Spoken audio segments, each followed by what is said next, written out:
Dis Erna hier, van die van julle wat my nog nie ken nie.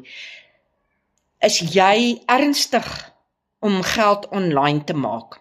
As jy honger daarvoor, dan het ek vir jou nuus vandag. Luister gou mooi wat ek vir jou vandag sê.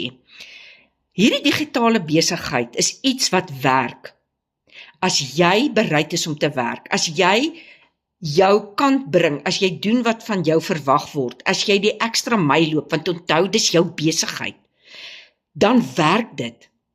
As jy dink, jy gaan hierdie besigheid bedryf en jy gaan agteroor sit en jy gaan dink ander mense gaan dit vir jou doen, dan het ek nuus vir jou, dan gaan dit nie werk. Hierdie werk vir ouens wat wil werk.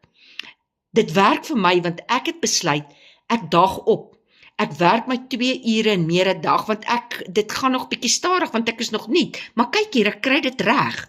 As jy ernstig is, dan sit jy vir my staart in die comments en ek stuur vir jou die inligting.